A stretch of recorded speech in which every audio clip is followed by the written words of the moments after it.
Hello friends, स्वागत है आप सभी का आपके अपने YouTube channel book hive educator पर। तो आज हम लोग 9 जुलाई के करंट अफेयर्स के बारे में डिस्कशन करने वाले हैं। तो चलिए इसे शुरू करते हैं। तो जो पहला प्रश्न है वो है कि अमेरिका ने नोवावैक्स द्वारा निर्मित कोरोना वायरस की वैक्सीन के विकास और निर्माण के लिए कितने बिलियन डॉलर देने की घोषणा की है। तो जिसका सही उत्तर है वो है सी, 1.6 बिलियन डॉलर। तो अमेरिका ने हाल ही में बायोटेक फर्म नोवावैक्स द्वारा निर्मित कोरोना वायरस की वैक्सीन के विकास और निर्माण के लिए ऑपरेशन वॉर्प स्पीड के तहत 1.6 बिलियन डॉलर देने की घोषणा की है। तो अगला प्रश्न है कि global real estate transparency index में भारत का कौन सा स्थान रहा है। तो इसमें भारत का दोस्तों 34वां स्थान रहा है। तो global real estate transparency index में भारत 34वें स्थान पर रहा है, जबकि चीन 32वें, थाईलैंड 33वें, इंडोनेशिया 40वें, फिलीपींस 44, वियतनाम 56वें स्थान पर रहा है, जबकि भारत की वर्ष 2018 में रैंकिंग 35 थी। तो तीसरा प्रश्न है कि एम पास अमेरिका ने हाल ही में कितने देशों में 800 से अधिक फिल्म प्रोडक्शन को सदस्यता ऑफर की है। तो इसका जो सही उत्तर है वो है आपका 68 देश।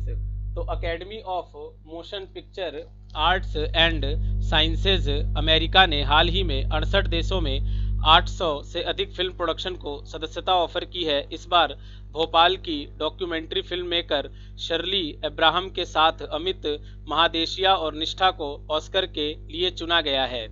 तो अगला चौथा प्रश्न है कि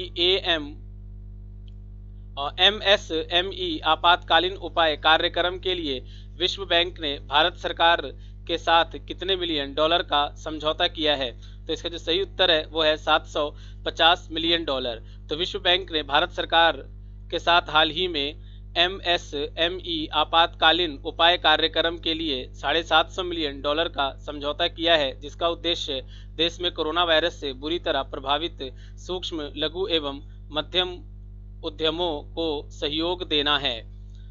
तो अगला और पांचवा प्रश्न है कि बॉलीवुड के फिल्म निर्माता और निर्देशक का हाल ही में निधन हो गया। तो दोस्तों इनका नाम था हरीश शाह। तो बॉलीवुड के फिल्म निर्माता और निर्देशक हरीश शाह का हाल ही में निधन हो गया। उनकी मुख्य फिल्मों में काला सोना, मेरे जीवन साथी, राम तेरे कितने नाम, धन दौलत, जलजला, जाल द ट्रैप, साहित्य और अन्य फिल्में शामिल है। चलते हैं छठे प्रश्न की तरफ। तो जो छठा प्रश्न है वो है कि ICMR और भारत बायोटेक द्वारा विकसित की गई भारत की कौन सी पहली कोविड-19 वैक्सीन का मानव परीक्षण जल्द करने की घोषणा की गई है। तो इसका सही उत्तर है कोवैक्सीन। तो भारतीय आयुर्विज्ञान अनुसंधान परिषद और भारत बायोटेक द्वारा विकसित की गई भारत की पहली कोविड-19 वैक्सीन कोवैक्सीन का मानव परीक्षण जल्द करने की घोषणा की गई है। भारत बायोटेक पहली कंपनी है जिसे सरकार की ओर से वैक्सीन के फेज 1 और फेज 2 को रेगुलेट करने की मंजूरी मिली थी। तो अगला जो सातवां प्रश्न है वो है कि भारत के किस राज्य ने भूमिहीन किसानों को फसल ऋण देने के लिए बलराम योजना शुरू किया है। तो इसका सही उत्तर है उड़ीसा सरकार। तो उड़ीसा सरकार ने हाल ही में भूमिहीन किसानों को फसल ऋण देने के लिए बलराम योजना शुरू की है, जिसके तहत भूमिहीन कृषकों को संयुक्त देयता समूहों के माध्यम से ऋण दिया जाएगा। अगला प्रश्न, भारतीय रेलवे ने किस वर्ष तक नेट जीरो कार्बन एमिशन का लक्ष्य रखा है। तो इसका सही उत्तर है 2030।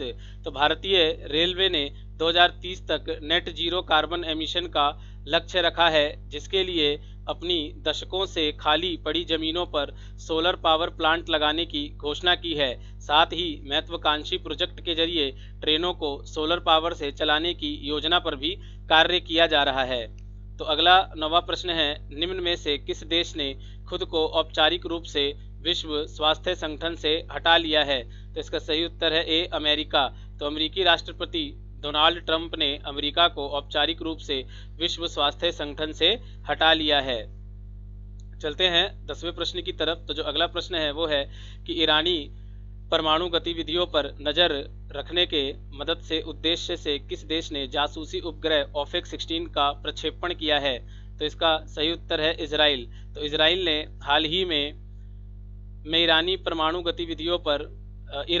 परमाणु गतिविधियों पर नजर रखने में मदद के उद्देश्य से जासूसी उपग्रह ओफेक 16 का प्रक्षेपण किया है। ओपेक 16 जासूसी उपग्रह कई उन्नत क्षमताओं से लैस इलेक्ट्रो ऑप्टिकल उपग्रह है। अब दोस्तों, अब हम लोग 9 जुलाई के ऐतिहासिक घटनाओं के बारे में चर्चा करते हैं। तो 1816 अर्जेंटीना ने स्पेन से स्वतंत्रता हासिल की। 1819 सिलाई मशीन के आविष्कारक एलायस हाउ का जन्म हुआ। 1875 बॉम्बे स्टॉक एक्सचेंज की स्थापना हुई, जो कि हमारे देश का सबसे पुराना स्टॉक एक्सचेंज है। 1925 भारतीय सिनेमा के सबसे सशक्त अभिनेताओं एवं बेहतरीन निर्देशकों में शुमार गुरुदत्त का जन्म हुआ।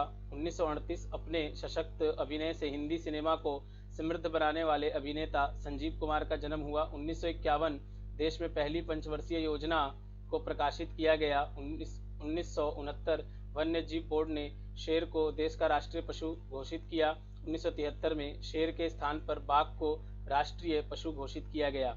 1973 ब्रिटेन के 300 साल पुराने उपनिवेश बहामास में ब्रिटिश साम्राज्य का सूर्यास्त हुआ।